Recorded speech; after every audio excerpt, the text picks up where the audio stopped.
Deson, vous êtes directeur média de l'agence H. C'est vrai. Vous êtes donc ce que l'on peut appeler un observateur privilégié du monde des médias et aujourd'hui plus que jamais des nouveaux médias. Alors avant toute chose, que sont selon vous ces nouveaux médias dont on parle tant? Les nouveaux médias, on va dire que c'est plutôt la révolution numérique qui les a engendrés, avec dès la fin des années 90 le développement d'Internet et ensuite donc le premier développement d'Internet, la grande crise d'Internet et sur les années 2000, dans cette première décennie des années 2000, le développement d'Internet d'abord fixe, puis Internet mobile, et puis ensuite toutes les applications liées à la numérisation des données qui du coup font que de ce nouveau média, les médias traditionnels basculent aussi dans les nouveaux médias. Si on ne va pas tous les balayer, mais on peut noter le développement de la numérisation au cinéma qui va faire basculer le cinéma dans une nouvelle ère également. Avec le cinéma 3D par exemple? Le cinéma 3D et surtout le cinéma numérisé qui va faire que les salles de cinéma vont pouvoir être pilotées d'un point de vue central, alors qu'aujourd'hui c'est encore des bobines et puis des coursiers qui emmènent les bobines, et pareil identiquement pour le processus publicitaire où il est très difficile encore aujourd'hui de suivre un film de cinéma, de faire suivre un film de cinéma par un film publicitaire qui pourrait être dans un environnement adapté.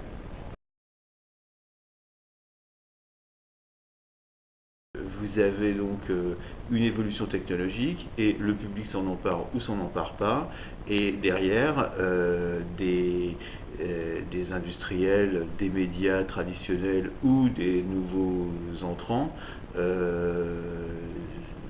organisent des choses. Alors, vous voyez, on peut balayer toutes les possibilités. On parle beaucoup en ce moment de Facebook, avec ce type qui n'avait pas d'amis, puis qui a créé un petit truc pour avoir des amis dans sa fac et qui est devenu le réseau mondial à 500 millions d'amis.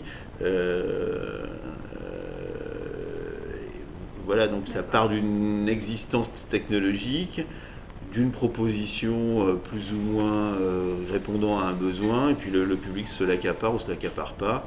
Et voilà, et donc il y a ce double phénomène. Il faut, un peu comme au théâtre, qu'il y ait une unité de lieu, de temps et de personnages.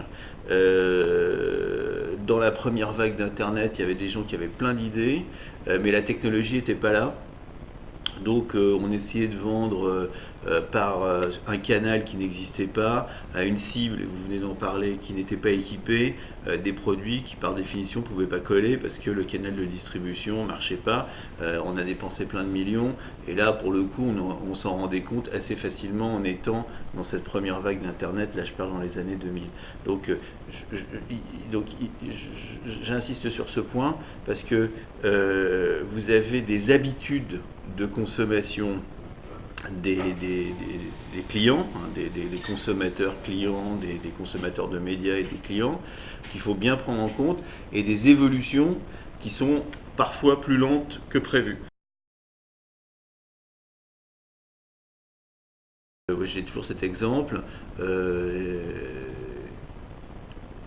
L'offre de chaînes de télévision ne modifie pas instantanément la répartition des audiences. C'est pas parce qu'il y a plus de canaux, c'est pas parce qu'il y a plus d'offres que mécaniquement cette fragmentation elle est automatique. Et d'ailleurs aujourd'hui en France vous avez quasiment la totalité de la population qui est couverte par la TNT, vous avez donc 18 chaînes, mais vous avez encore les 2/3 des audiences qui sont développées sur les chaînes traditionnelles. Alors évidemment tout le monde s'en émeut parce que ça s'effrite, mais vous avez quand même une très forte habitudes de consommation de ces médias traditionnels. Sur le morcellement des audiences, ça bien évidemment, il est fini le temps où il y avait avec une soirée télé, on arrivait à toucher tout le monde. Néanmoins, il y a toujours des médias de masse. Et puis, il y a un phénomène qu'il faut prendre en compte, c'est le développement de l'audience en général. Le développement de l'audience en général, il y a une récente étude de Médiamétrie qui montre que vous avez près de 10 heures en tout cumulé de consommation média quotidienne. Il y a 40 quarts d'heure actifs dans lesquels sont activés un ou plusieurs médias.